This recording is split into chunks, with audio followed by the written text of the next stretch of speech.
Olá pessoal, bem-vindos a mais um vídeo do nosso canal.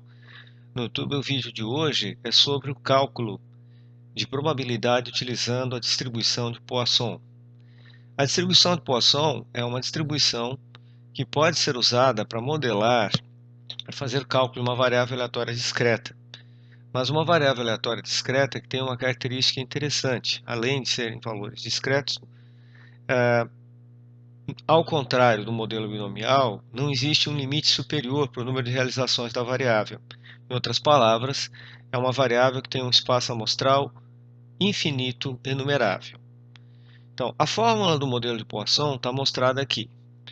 Lembro a vocês que esse arquivo de dados que nós estamos trabalhando aqui está disponível na minha página, que vocês têm vários arquivos que são usados aqui no canal no YouTube. Lembrando, a minha página é www.inf.ufsc.br/tio Marcelo. Aí lá vocês vão ter um link para os arquivos do YouTube que vocês vão poder utilizar, então baixar vários arquivos para fazer as atividades do meu canal no YouTube, que é o canal Menreis 39, certo? Então, nesse canal Menreis 39 tem muito material que vocês podem pesquisar. Bom, vamos mostrar então aqui, vamos apagar essas, pode até mostrar aqui para vocês, diretamente onde é que é o site, e aqui é esse link, arquivo de dados para vídeos no YouTube, que você pode pegar as informações. Muito bem, nós vamos agora fazer o seguinte, vamos apagar essas informações aqui. Nós vamos mostrar para vocês então como é que a gente trabalha com o modelo de Poisson. Essa aqui é a fórmula da probabilidade de uma variável aleatória x que seguisse a distribuição de Poisson. Qual seria a fórmula para calcular a probabilidade que essa variável assumisse um valor k qualquer?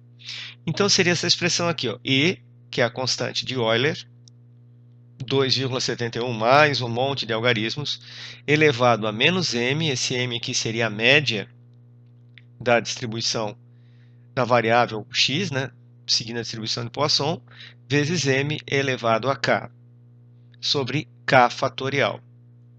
Esta fórmula aqui, ela está pré-programada dentro, no caso aqui da planilha eletrônica Excel, mas a maioria, as outras planilhas eletrônicas disponíveis também tem essa função pré-programada. Só que para a gente fazer os cálculos aqui, nós precisamos definir alguns parâmetros da distribuição, esses dois aqui. Esse lambda é uma taxa de ocorrência do experimento que nós estamos observando. Vamos imaginar, por exemplo, que fosse o número de carros, o número de veículos que chegam a uma praça de pedágio num período de tempo. Essa taxa fosse, por exemplo, a chegada de, vamos colocar aqui, 0,2 carros a cada 1 minuto. Professor, como é que chegou essa taxa 0,2? Isso vem de dados históricos. Você contava o número de carros que chegavam num período de tempo, aí dividia por esse período de tempo, tem essa taxa, então, o número de carros por minuto. Vamos considerar, então, uma análise. A distribuição de Poisson sempre tem que fazer uma análise num período contínuo. Pode ser um período contínuo de tempo, pode ser um período, uma área, pode ser um comprimento. Nesse caso aqui, a gente está chamando que é um período de 1 minuto. E o M é o produto desses dois aqui. Se você fizer a fórmula, sempre começando fórmula no Excel com igual, M é igual ao produto de lambda vezes T. Então, temos então que o valor que seria utilizado nessa fórmula aqui da distribuição de Poisson, o M valeria 0,2. Como é que eu faço então? Se eu tenho aqui, por exemplo, os valores de x, 0, 1, 2, eu coloquei até 20 aqui para ficar igual ao outro arquivo que eu tenho sobre a distribuição binomial. Então, como é que eu faço para calcular a probabilidade de x ser igual a zero com esse valor aqui de m? Eu tenho que inserir aqui a função da distribuição de Poisson. Como é que eu faço isso? Pessoal, temos que vir aqui, chegar aqui no menu Fórmulas, O de vocês pode estar um pouquinho diferente, porque essa aqui é outra, é a versão do Excel, o formato pode estar um pouco diferente, mas deve estar aqui nesse lado, onde tem mais funções. Vocês clicarem aqui, vão ver que existem as funções estatísticas. E entre as funções estatísticas tem várias distribuições. Por exemplo, se a gente for descendo aqui, a gente vai ver algumas distribuições. Por exemplo, a distribuição beta, distribuição binomial negativa, distribuição F, enfim, hipergeométrica, log normal, normal, e tem aqui a distribuição de Poisson. Está escrito ali, ó, retorna a distribuição de Poisson. Se nós clicarmos em cima, vai aparecer a seguinte caixa de diálogo. Ó, nós temos que fornecer aqui, primeiramente, né, o valor de x, é o número de eventos que eu estou procurando. Seria esse valor aqui, o 0, 1, 2 e o 3. Então, o que eu vou fazer? Eu vou clicar aqui e vou colocar o conteúdo da célula A7. Clicando em cima, ele faz isso. Ele agora vai fazer o cálculo usando o conteúdo da célula A7. Por que eu estou usando o conteúdo de uma célula? Porque depois eu vou querer arrastar essa fórmula para baixo. Eu só preciso escrevê-la uma vez. Dali em diante, se ela foi preparada corretamente, nós podemos arrastá-la para baixo. Qual é o valor da média? Média é o valor numérico esperado, um número positivo da distribuição de Poisson. É o M que está mostrado ali. Então a gente dá um clique aqui e pegamos o resultado do M, que é o produto da taxa pelo período de análise. Agora, muito importante, como eu quero arrastar essa fórmula para baixo, eu quero que o M permaneça aqui, né, que a média seja sempre o conteúdo da célula B4. Então, o que eu tenho que fazer? Eu tenho que tornar essa célula referência absoluta. Eu tenho que colocar $1 na frente do B e $1 na frente do 4, para que ela fique como referência absoluta. Deixa eu clicar aqui, colocar na frente do B, colocar na frente do 4. Ou você seleciona, né, e seleciona o valor da célula e aperta F4. Cumulativo. Para quem assistiu o vídeo da distribuição binomial, viu que lá a gente, quando queria calcular a probabilidade da variável ser exatamente igual a esse valor x aqui, a gente colocava aqui no cumulativo a opção falso. É o que a gente vai fazer agora. Vamos colocar aqui falso. E aí o Excel já apresenta o resultado aqui para nós. Se eu apertar, eu já tenho o cálculo da probabilidade. Se você quer saber se está tudo certo com a fórmula, clique em cima da fórmula, ela vai aparecer aqui. As células que fazem parte da fórmula vão se salientar em cores diferentes. A ordem é muito importante. Tá? A ordem dos argumentos dessas funções é muito importante. Você precisa prestar bastante atenção quando for colocar o resultado. Observe que o dólar aqui na frente do B e o dólar na frente do 4 vão tornar essa célula referência absoluta. Quando você arrastar para baixo, ele vai trocar o conteúdo aqui, onde tem aqui a 7, vai passar a ser a 8, a 9, mas sempre vai utilizar a mesma média, certo? Então, com isso pronto, você tem aqui as probabilidades. Agora, nós podemos arrastar até x igual a 20. Então, você tem a primeira aqui, x igual a 1, 16%, x igual a 2 já cai bastante, 1,6%, x igual a 3, x igual a 4. O que significa isso aqui? X igual a 4, 5,5 na menos 0,5. Quer dizer que esse 5 está aparecendo a partir da quinta casa decimal. Ou seja, é uma probabilidade muito pequena com essa taxa lambda, esse período 1, é uma probabilidade muito pequena de encontrar o valor de x igual a 4. Se você colocar x igual a 5, a probabilidade ainda é menor. E se você for arrastando até o final, vai ver que as probabilidades são muito pequenas. Por exemplo, x igual a 20, o valor 3 apareceria só na 33ª casa decimal. Então é muito improvável encontrar valores, né, com essa. Se o valor esperado na distribuição de Poisson aqui for 0,2, é muito improvável encontrar valores acima de, por exemplo, aqui, ó, de 4. De 4 para cima é altamente improvável encontrar. Vamos construir um gráfico para ver como é que fica o formato dessa distribuição. Que gráfico que nós podemos utilizar aqui? Nós podemos construir a partir na ferramenta aqui, no gráfico de colunas, nós podemos construir um histograma das probabilidades. Tá, então, como é que a gente faz isso? A gente acrescenta aqui, para selecionar os dados, vem aqui, seleciona o gráfico, botão direito do mouse e aparecem essas opções. Novamente, dependendo da versão do Excel, a aparência desse menu é diferente, porém, o procedimento, a essência será o mesmo. Então, a gente clicando aqui em selecionar dados, a gente vai ter que adicionar uma sequência, uma série. Não precisa dar nomes, e eu vou colocar no gráfico os valores da série, vão ser essas probabilidades que nós calculamos aqui. Pronto, temos as probabilidades ali selecionadas. O gráfico já vai ser refeito com elas. Estão vendo ali? Só que tem uma coisa esquisita aqui embaixo. Vocês estão vendo que a probabilidade não está começando no x igual a zero. Nós temos que associar a cada probabilidade o valor correto de x. Então, como é que a gente faz? A gente dá um OK aqui e vem aqui no rótulos do eixo horizontal. Não esqueça que esse gráfico que nós estamos fazendo é um gráfico de colunas, que é usado, pode ser usado também para variáveis qualitativas que vão ter rótulo. Aqui nós vamos ter rótulo também, que serão esses valores. Então, eu clico aqui em editar e seleciono os valores do x, de 0 até 20. Quando eu clicar, ele já aparece os valores corretos ali. Eu aperto um OK, aperto OK de novo e o gráfico teoricamente está pronto. Por que eu estou dizendo teoricamente? Porque num histograma não deve haver espaçamento entre as barras. Então, o que a gente vai fazer aqui? A gente vai clicar sobre as barras, elas vão ficar todas com esse formato aqui. A gente clica com o botão direito e pede para formatar série de dados. Novamente, vai aparecer essa estrutura aqui do lado. Talvez na sua versão do Excel seja um pouco diferente. E eu vou reduzir a largura do espaçamento para 0, que eu quero que as barras fiquem justapostas.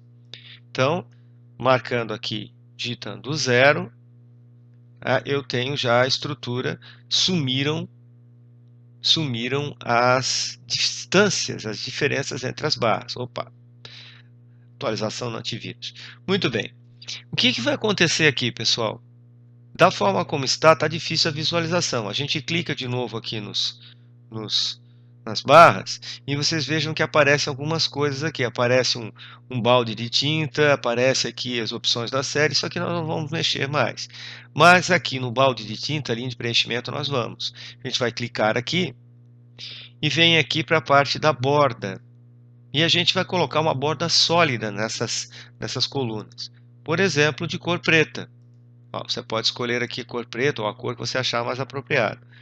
Depois de fazer isso, veja que ficou mais claro. Então, nós podemos desativar essa parte aqui e colocar o título do gráfico, probabilidades Poisson. E podemos, se quisermos, acrescentar aqui, podemos aumentar o tamanho, a fonte aqui, né? Está em 9, podemos aumentar para o tamanho que acharmos apropriado. Eu posso aumentar também um pouquinho o gráfico aqui para ficar mais visível para vocês. Certo? E eu vou colocar agora os títulos dos eixos, que eu tenho que ver. Como é que eu faço isso? Eu seleciono o gráfico, aí vai aparecer essa aba aqui, Design do gráfico. Novamente, pode ser um pouco diferente de uma versão do Excel para outra. Mas, nessa minha versão aqui, aparece essa opção aqui, Adicionar elemento de gráfico. As versões mais antigas do Excel têm um link específico para títulos de eixo, então você pode acrescentar. Mas aqui eu vou fazer adicionar elemento de gráfico, título dos eixos. E eu vou colocar então o título horizontal principal. E o título horizontal principal aqui é o valor de x. Eu posso até colocar isso aqui em negrito, se eu quiser, né? Trocar para negrito para ficar mais visível. Esses são os valores de x. No eixo vertical, novamente, não esqueçam de selecionar o gráfico, aí vem design do gráfico, adicionar elemento gráfico aqui, ou dependendo da versão do Excel, só colocar no título vertical principal, que ele fica assim girado, as probabilidades calculadas. Muito bem, podemos tornar também em negrito, para ficar mais visível. Então nós temos essa situação aqui, temos as probabilidades de Poisson. Veja uma coisa interessante, pessoal, se eu puxar aqui um pouquinho para cima, para facilitar a visualização, porque eu vou precisar daqui a pouco, vou puxar essa equação para cá, né? Essas probabilidades aqui, se a gente calculasse à mão, dariam por esta fórmula, daria esses resultados. Vocês estão observando que essa distribuição é altamente assimétrica. Por que ela é altamente simétrica? Por que tem as probabilidades aqui concentradas no zero? Zero tem uma probabilidade de 0,8. Porque esse produto lambda vezes t, esse valor do m, é muito baixo, é 0,2. Vamos ver o que vai acontecer à medida que essa taxa, por exemplo, do número de carros que chegam lá na praça de pedágio, ela vai aumentando. Por exemplo, se ela dobrasse, mais que dobrasse, passasse para 0,5, olha como ficariam os valores das probabilidades. Veja, a probabilidade de x igual a zero já reduz bastante, 20%. E agora as probabilidades, você não tem mais uma distribuição tão assimétrica. Se isso aqui passasse para 1, por exemplo, olha como é que ficaria agora. Veja, as duas primeiras probabilidades são iguais. E você agora tem, avançando um pouquinho mais, não tem? Tem probabilidades até consideráveis, que podem ser medidas, né, até a quarta casa decimal, até x igual a 6. Por que isso aconteceu? Porque a taxa de chegada dos veículos lá na praça de pedágio está aumentando. Agora é um veículo por minuto. Vamos passar isso aqui para 2 veículos por minuto. Vamos ver o que acontece.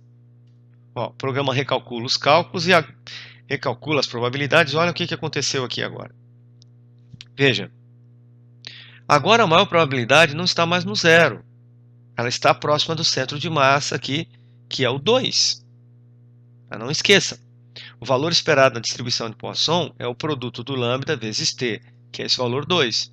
Então, o centro de massa tem que estar no 2, que é o valor esperado. Então, aqui vocês vejam que essas probabilidades, né, x igual a 1 e x igual a 2 são iguais. Vamos dobrar isso aqui, vamos passar isso agora para 4. Vamos ver o que acontece. Ó. Olha o formato agora. Continua simétrico, mas não é tão assimétrico como nos casos anteriores. Repare que a probabilidade de x igual a 3 e x igual a 4 são iguais, mas são valores bem mais baixos. São os maiores valores, mas não chegam a 20%. É diferente daquele caso lá, quando a gente tinha aqui, ó, perdão, aqui eu fiz uma besteira, que eu tenho que fazer o produto, não fazer o lambda direto.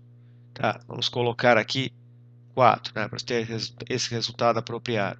Então, quando a gente tinha lá 0,2, olha o que acontecia. Você tinha quase tudo concentrado nesse lado de cá. Mas o que nós temos aqui? Se eu passar aqui para 4, eu tenho os valores concentrados em torno de 3 e 4 e tenho uma distribuição bem menos assimétrica. Bom, o que vai acontecer se esse valor for aumentando? Vamos ver agora. Se isso aqui passasse, por exemplo, para 10, como é que ficaria essa expressão? Olha só. Nós temos uma distribuição praticamente simétrica. Olha ali. É altamente improvável encontrar os valores mais baixos e mais altos. E em torno aqui do centro de massa, em torno do 10, nós temos as maiores probabilidades. Para quem já estudou outras distribuições, o formato desse gráfico está lembrando vagamente o modelo da distribuição normal. Quem assistiu o vídeo de distribuição binomial deve se lembrar, deve saber que quando determinadas condições acontecem, a distribuição binomial acaba atendendo uma distribuição normal. A mesma coisa a Poisson. À medida que esse produto lambda t vai aumentando, o formato da distribuição vai tendendo cada vez mais a uma distribuição simétrica e parecida com a distribuição normal. Por isso, que a distribuição normal é uma das razões da distribuição normal ser tão importante. Certo? Então, Esse vídeo mostrou como fazer os cálculos pela distribuição de Poisson. Vimos aqui o gráfico, vimos que à medida que esses valores, o valor de lambda vezes t vai aumentando, o formato da distribuição de uma variável aleatória discreta vai tendendo a uma distribuição normal. Certo? Então, obrigado e até a próxima.